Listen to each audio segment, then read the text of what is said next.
비타민C 결핍은 특정 질병을 일으킬 뿐이지만 염분 결핍은 생명을 위협한다. 세계보건기구 WHO에서는 하루에 물 1.5리터에 소금은 5g만 먹으라고 하잖아요. 근데요, 우리 몸이 그 0.9% 균형을 맞추려면요, 똑같은 물 1.5리터에 소금이 무려 13.5g이 필요해요. 계산이 맞나요? 거의 3배 차이에 3배. 이 엄청난 불균형에서 모든 문제가 시작되는 겁니다. 그러니까 핵심은 딱 이거예요. 소금은 부족한데 건강에 좋다고 물만 막 마셔요. 그럼 어떻게 될까요? 우리 몸은 염분 농도 0.9%가 깨지겠는데 하면서 방어 모드에 들어가요. 그래서 들어온 물을 붙잡아 두지 못하고 그냥 다 소변으로 내보내버리는 거예요. 물을 마시면 마실수록 몸은 오히려 만성탈수에 시달리는 진짜 아이러니한 상황이 벌어지는 거죠. 여러분, 소금하면 딱 뭐가 떠오르세요? 건강의 적? 뭐 이런 거 아니에요? 우리 모두 너무나 당연하게 그렇게 생각해 왔잖아요. 근데 만약에 말이죠, 그 생각이 완전히 틀렸다면 어떨까요? 오늘 바로 그 당연했던 믿음에 제대로 한번 도전장을 내밀어 보겠습니다. 비타민C 결핍은 특정 질병을 일으킬 뿐이지만 염분 결핍은 생명을 위협한다.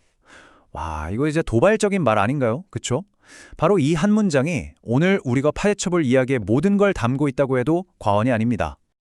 아니, 이렇게까지 중요하다는 소금이 대체 어쩌다가 우리 건강에 공공의 적 취급을 받게 된 걸까요? 먼저 우리 사회에 아주 깊숙이 뿌리내린 그 오해부터 한번 파헤쳐보죠. 네, 바로 이겁니다. 그쵸? 지난 수십 년 동안 우리는 귀에 못이 박히도록 들었어요. 소금은 고혈압의 주범이고 당뇨병의 원인이고 온갖 병의 근원이라고요. 뭐 TV만 틀면 나오고 전문가들도 그렇게 말하니까 이건 뭐 거의 우리 머릿속에 공식처럼 박혀버린 거죠. 자, 그런데요. 만약에 이 고정관념, 이 소금은 나쁜 거야 라는 두려움이 오히려 우리 몸에 병을 만들고 있다면요? 정말 충격적이지 않나요? 다음 이야기로 바로 넘어가 보겠습니다.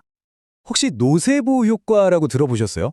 우리가 잘 아는 플라세보 효과 있잖아요. 긍정적인 믿음이 진짜 약처럼 효과를 내는 거예요.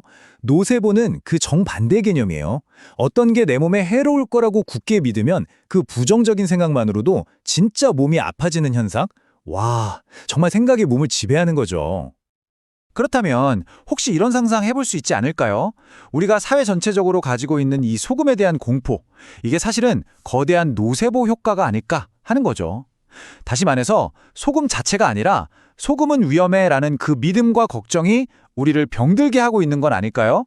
와, 이거 정말 생각할수록 흥미로운 관점입니다. 자, 그럼 이제 이런 심리적인 효과를 넘어서요. 한번 과학적으로 들어가 보죠. 우리 생명의 가장 기본이 되는 원리, 바로 물과 소금의 균형에 대한 이야기입니다. 자, 이 숫자 0.9%, 이건 정말 꼭 기억해 주셔야 합니다. 이게 뭐냐면요. 우리 몸의 혈액이나 체액이 생명을 유지하기 위해 반드시 맞춰야 하는 절대적인 염분 농도예요. 우리가 아플 때 병원에서 맞는 링거의 그 염도랑 똑같습니다. 우리 몸은요, 이 0.9%를 사수하기 위해서 정말 필사적으로 움직입니다. 근데 여기서 진짜 놀라운 사실이 하나 나옵니다. 자, 보세요. 세계보건기구 WHO에서는 하루에 물 1.5리터에 소금은 5g만 먹으라고 하잖아요. 근데요, 우리 몸이 그 0.9% 균형을 맞추려면요, 똑같은 물 1.5리터에 소금이 무려 13.5g이 필요해요. 계산이 맞나요? 거의 3배 차이에 3배. 이 엄청난 불균형에서 모든 문제가 시작되는 겁니다. 그러니까 핵심은 딱 이거예요. 소금은 부족한데 건강에 좋다고 물만 막 마셔요. 그럼 어떻게 될까요? 우리 몸은 염분 농도 0.9%가 깨지겠는데 하면서 방어 모드에 들어가요. 그래서 들어온 물을 붙잡아 두지 못하고 그냥 다 소변으로 내보내버리는 거예요. 물을 마시면 마실수록 몸은 오히려 만성탈수에 시달리는 진짜 아이러니한 상황이 벌어지는 거죠. 자, 그럼 이 중요한 균형이 무너졌을 때 우리 몸에서는 실제로 어떤 정말 끔찍한 일들이 벌어지는지 한번 보겠습니다. 이 균형이 깨지는 게 얼마나 치명적인지를 아주 생생하게 보여주는 좀 비극적인 사건이 하나 있었습니다. 시간은 2002년으로 거슬러 올라가는데요. 장소는 바로 세계적인 축제, 보스턴 마라톤 대회 현장이었어요. 정말 수많은 사람들이 환호하는 가운데 아주 건강해 보이던 한 선수가 결승선을 코앞에 두고 갑자기 쓰러집니다. 그리고 너무나 안타깝게도 다시는 일어나지 못했어요.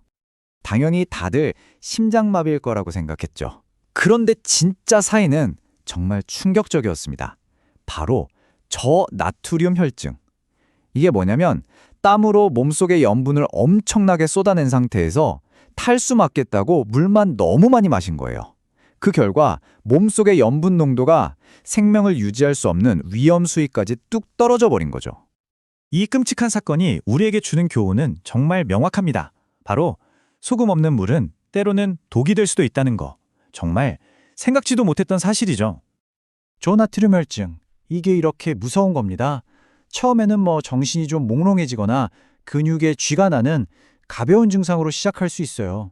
그런데 여기서 균형이 더 무너지잖아요. 그럼 심장이 막 제멋대로 뛰기 시작하고 결국엔 혼수 상태에 빠지거나 심지어 사망에까지 이를 수 있는 거예요. 이건 진짜 우리 생명과 직결된 문제입니다. 자, 이렇게 좀 무서운 이야기만 계속 들으시니까 걱정이 좀 되시죠? 하지만 다행히도 해결책이 있습니다. 이제부터는 걱정은 잠시 내려놓고 내 몸에 딱 맞는 완벽한 균형을 찾아가는 방법, 내 몸의 소금길 찾기를 한번 시작해 보겠습니다. 어쩌면 여러분 중에 남들보다 소금이 더 많이 필요한 분들이 계실지도 몰라요. 한번 체크해 보세요.